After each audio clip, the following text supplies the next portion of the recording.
not so great videos. And honestly, admittedly, a couple of those took us in. Some of those kind of, it's more subtle videos took Aaron and I in. We thought maybe they were genuine, but they turned out to be viral marketing. This is, and what a perfect segue into this next question, because I was trying to dig up, I'm sure I have it bookmarked somewhere on some computer. I may never find it again for all I know, but early on in your show, in the oldest episodes, you had come up with a link, and I don't want to go so far as to accuse you of being part of the conspiracy theory, but you had come up with a link or a suggestion to visit a website that turned out to be a number of videos that, and correct me if I'm wrong, but I thought they had been produced by either the Australian government or some sort of an Australian government related entity, that were a series of UFO videos that turned out to be some sort of a test. The idea was that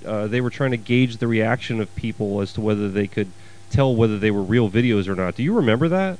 Yeah, I can't believe you remembered that. That was actually an art project by a local guy here, and I got in contact with him, and we passed a few emails back and forth. And after we found out it was viral, or some sort, just a hoax basically, even though he called it an art project, it's really just a hoax. I was quite impressed. I said, I'm so impressed with these videos. Come in for an interview, but for whatever reason, I can't remember now, the interview never went ahead. But I was definitely taken in by those, because he did an amazing job of getting that feel right that you see from UFO videos. Because, I mean, you get these videos where clearly it's CGI. It's way too good to be true. It's like a daylight sighting, and the craft's super focused and super close, and the camera's on a tripod, and the person behind the camera is doing a bad acting job. But he did these really kind of subtle, really good CGI, and I have to admit, some of those videos definitely took me in. There was one in particular that stuck in my head, and I did not realize at the time that it was a hoax, and it just really, I couldn't stop watching it over and over. I thought my heart stopped the first time I saw it. It was it looked like somebody shooting a video camera out of the window of a car driving past an airport, and there was a plane that had just left the runway, but it was frozen in midair. It kind of reminded me of an X-Files episode where a plane is kind of hijacked by a UFO in mid-flight, and really caught my attention. Well, I mean, that kind of reiterates that in this day and age, photographic evidence and video evidence counts for nothing, because on its own, it really is worthless. It's so easy to manipulate things in Photoshop and these modern video editing programs that unless there's a lot of other things to go with that video or photographic evidence, like eyewitness statements and other kind of evidence, then they're worthless. We've got a couple of experts. I don't know if you're familiar with a physicist by the name of Rob Swiatek. His wife Susan is the state director for MUFON for the state of Virginia, where we're recording this. And I just saw them last weekend. Bud Hopkins and Colonel Halt. You mentioned the Rendlesham Forest case. Colonel Halt were speaking at a conference up in Maryland, and we drove up there to meet them and conduct a couple of small interviews. They were talking about Central Virginia being a bit of a minor hotspot in UFO activity. I was wondering if you could tell me about any hotspots, so to speak, over in Australia or the immediate region. Oh, yes, absolutely, yeah. It's really funny, actually, because there's a number of defence locations here in Australia which are almost the sort of the Australian equivalent of Area 51. First of all, you probably have heard of Pine Gap, which is one of our major spy facilities. There's also something which I was telling Ben about this afternoon, which isn't well known, but it's called Sherga Air Force Base. And it's an Air Force base that's up sort of the North Queensland sort of area, very, very remote location. And up there is actually a runway which is so long that you can land 6 747s simultaneously. Wow. And yeah, the whole, it's not, I mean, if you Google Sherga Air Force Base, you won't find anything about it. It's that quiet. Wow. Could I get you to spell the name of that for me? I don't know how to spell it. Yeah, okay. I'll look it. I'll find it. I'll look it up. Yeah, we were trying to find more information, but it was definitely blacked out, this one. Right.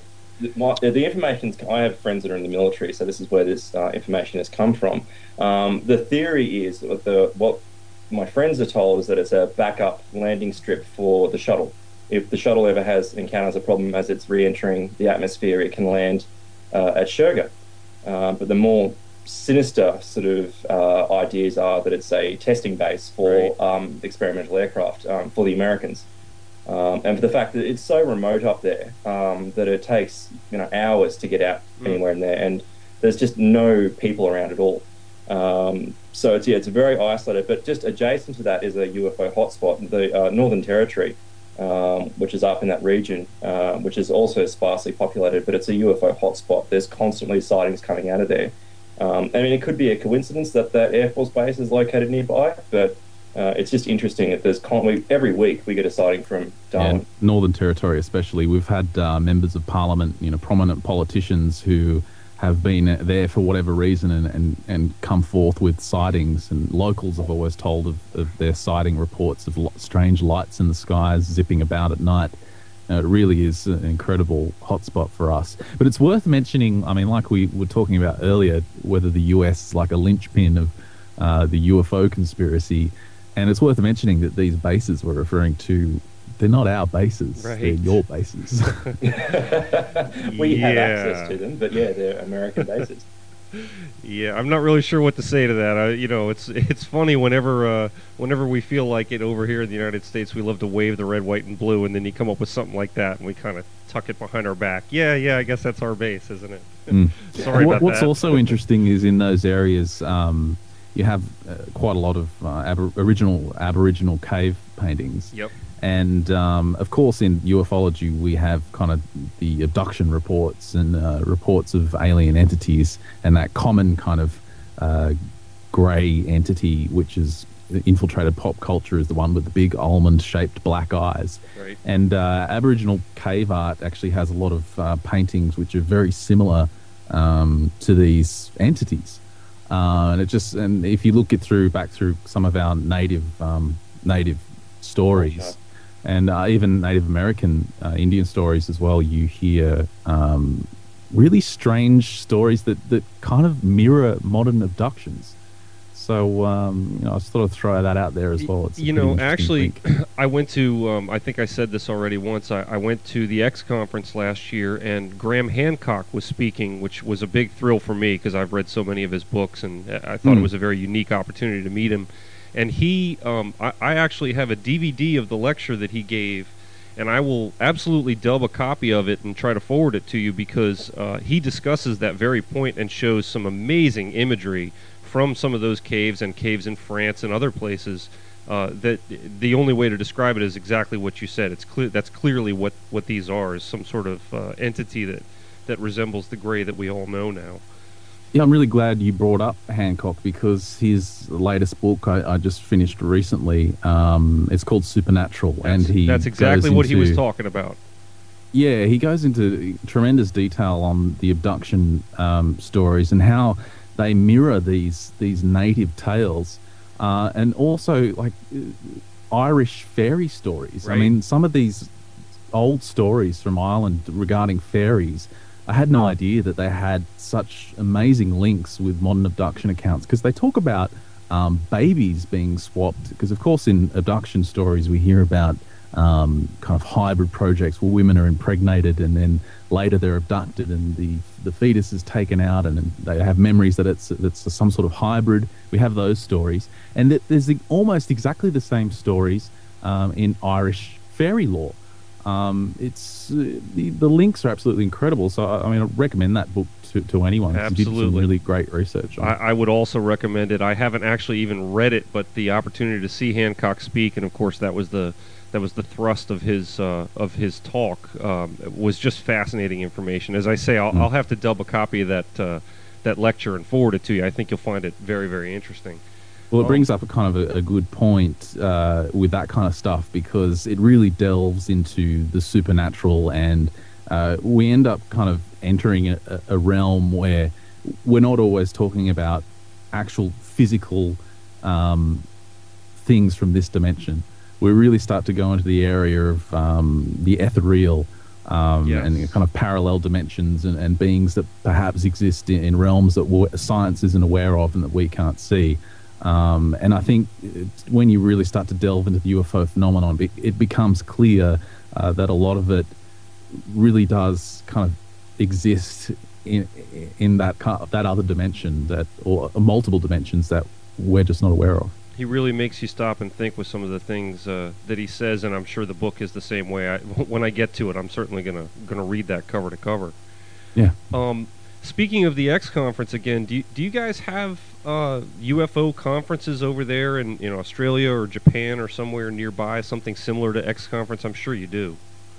Not really, unfortunately. Really? Yeah, they're pretty few and far between.